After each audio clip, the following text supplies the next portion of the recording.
Hello and welcome to Americans Learn.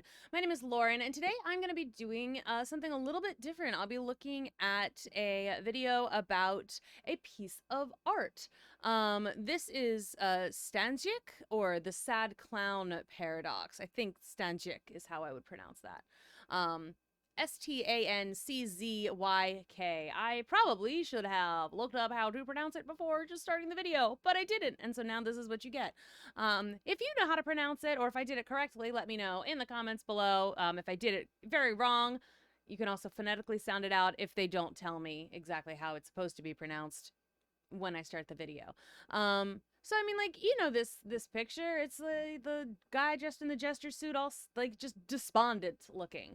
I didn't even realize that there was like a real story behind it. So the fact that there is interesting to me. I almost said intriguing and then I changed it to interesting and it turned into the word interesting. So all sorts of great stuff happening in this video to get started.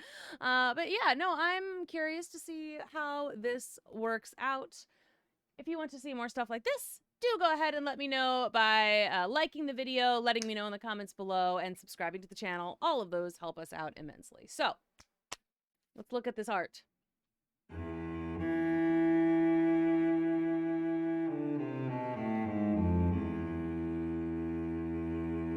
Okay, so yes, he's this little red jester guy. He looks very despondent. Sad guy, sad man. Interesting choice to make it like red with all the pointy stuff. Kind of looks, you know, how we think of devilish. But he just looks like that like middle stare into nothing. Ugh. I find this painting extremely powerful. Its composition, its color palette, and its subject matter all come together to make this one of the saddest paintings I've seen. Okay, and look, oh, look, there's all these, I never even, like, really paid attention to all these people in the party in the background. Or, like, whatever's happening over here. Like, that's, you know, and, like, that just makes him feel more alone.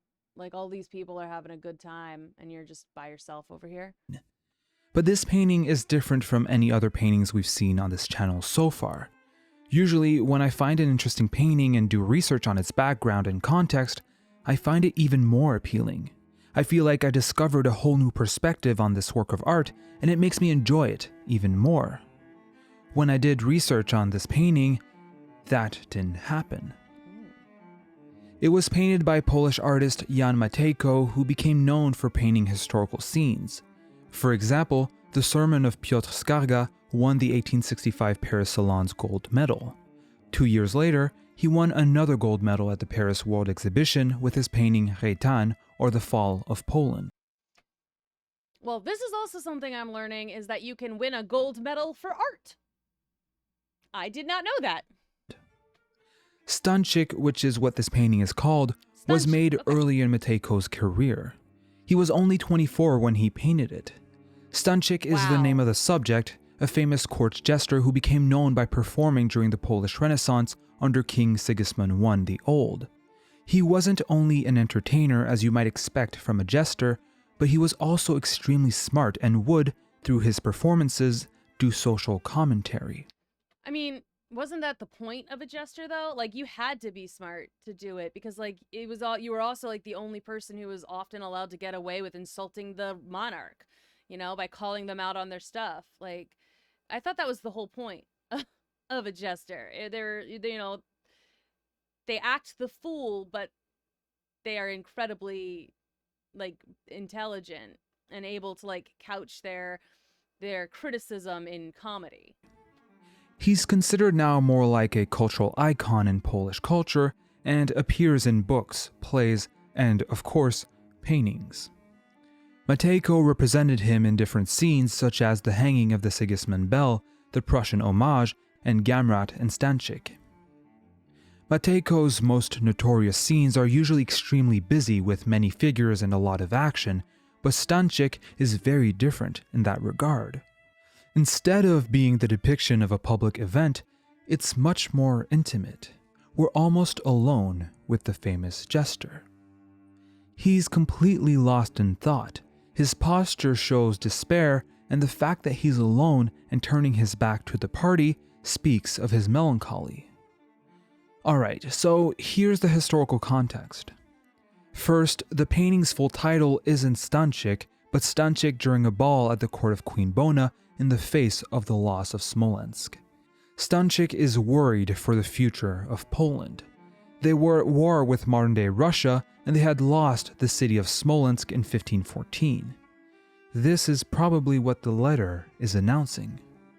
What might be worrying Stanczyk even more is the royal family's carelessness as to what's happening to their empire. The representation of a dwarf carrying a lute would be, in Matejko's time, a symbol of decadency. Okay, that's it. I definitely thought that was just a small boy. I just thought that was a child.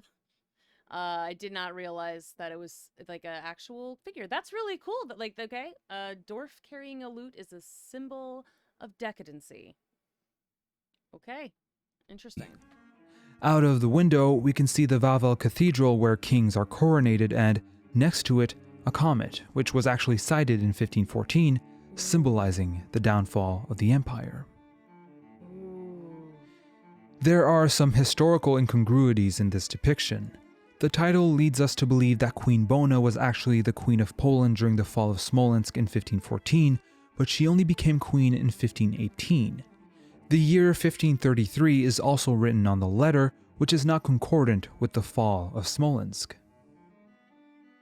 But knowing all this historical context and the story behind this painting doesn't, to my great surprise, add to my appreciation of it. It's the first time this happens. To be honest, I'd probably find this painting more powerful if the cause of the jester's sadness was unknown. Well, let's take a closer look at the painting to see what gives it power. Let us first look at its composition. First, there are two backgrounds on each side of the scene. One is showing the outdoor scenery, placing the whole event at night, while the other shows a party and its many guests. In the room, there's a table with a letter on it, and next to it, Stanczyk. He is, of course, the subject of the artwork, and he's placed right in the center of it. Our eyes are naturally driven towards him because of the strong contrast between him and the dark wall, which is, in itself, framing him. The colors are extremely dark. There's a bit of blue and green around the window area, but darkness really dominates the painting. Of course, there's also the red of the party and the red in Stanczyk's costume, which, in a way, implies that the two should both be united, not separated. And I feel like that's exactly why this painting is so sad. It's this separation between the subject and the party. It's the depiction of a jester who, instead of going at the ongoing party, is sad and lonely. He's not only refusing to attend it, he's turning his back to it, secluded in darkness. There's a disconnection between the party and Stanczyk, who, out of all the people in the kingdom, should be the one attending it. After all, it's his job. It's a very interesting interpretation. I mean, one of the things I do like about art is that, you know, you can find out of the historical context and what things mean and all of that, but it's still like, what does it say to you as a person, which is what makes art interesting. Because it's like, even if the artist had one thing in particular in mind, and he can make you feel that. So like, you do feel the loneliness and the seclusion and the otherness from this picture. Like, you can feel that Stanczyk feels alone, and he doesn't have, and again, the difference between his outfit, his gesture outfit, and the finery of the people in the other room. It's like, he's not one of them. So he can't be and he's just not a part of that world, but he's supposed to be. I like the idea of the colors linking them, even if the fashion separates them. And like, by virtue of it being his job to be at this party and be funny over there, and it's like, but it still is, I don't know. That's interesting. It is interesting to me how like art can say 5 different things to 2 different people. This adds another layer of sadness to this scene. This man, whose vocation is to entertain people, make them laugh, make them happy, can't even cheer himself up. This tragedy has an official name, the sad clown paradox. For example, a study on this phenomenon was published in 1981 and was titled Pretend the World is Funny and Forever, a psychological analysis of comedians, clowns, and actors. This paradox has often been used to trigger an emotional response in an audience. How sad is it to see someone working super hard to make people laugh, yet can't make themselves laugh? This kind of self-sacrifice has been depicted in Edward Hopper's Soir Bleu, Bruce Davidson's The Dwarf, and, more recently, Todd Phillips' Joker. Stanczyk is perhaps... Also, I was just kind of thinking, it's like, you see that happen a lot, like with comedians who have depression, and like, you know, there's that quote, it's like, who laughs the loudest hurts the most, or something of that nature.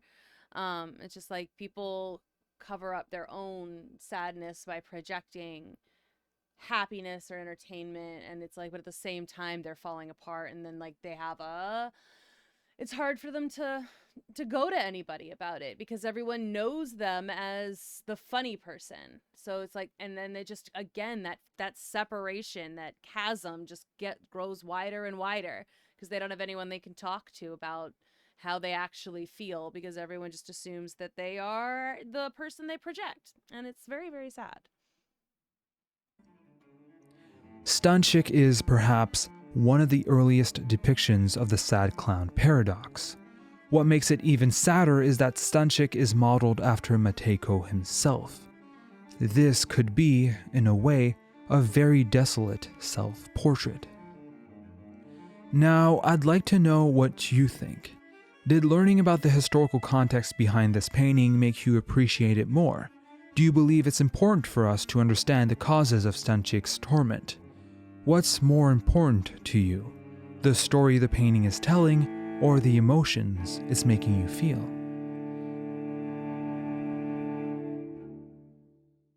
And as always, we encourage you to subscribe if you enjoyed the video, and we'd like to thank Isak and every other patron for supporting us. If you want to join them in their support, check us out at patreon.com/thecanvas. See, again, like I do like knowing the context, honestly. Like I know he said he didn't really want to. He wanted the reasons for the sadness of that clown to remain unknown. But I don't mind knowing, honestly. I kind of like to know what the context of things are, because like it doesn't, the emotions can still get you. Like, and now it's like, okay, so there is, I know why. It's like, and again, maybe it doesn't matter why he's upset in this moment.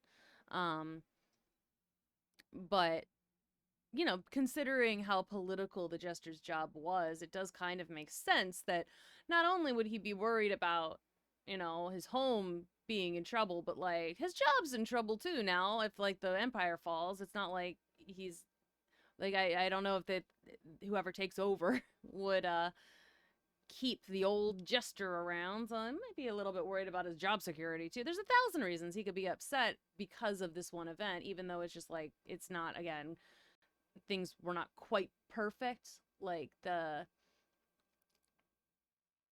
dates were a little bit wrong, and so again, I think that means that it really doesn't matter. It's like, this is a generalized, you know, this is something, it's generalized, the reason that he's sad, and it gives you the option to think of quite a few different reasons for him to be sad. So I mean, I feel like there's still a lot up there for interpretation and questioning, and I think the historical significance does in fact help a little bit. So I appreciated it. Anyway, I hope you did too. If you want to see more stuff about art, let me know. I can make that happen for you. If there's something specific you'd like to see about art or about something different, go ahead and let me know that as well. In the meantime, like and subscribe. That really does help us out quite a lot. We also have more channels in the description box below. You can look at Chicago Reacts or Chicago Reacts Anime. Give those a look-see as well. We post videos basically every single day. So thank you so much. I will see you in the next one.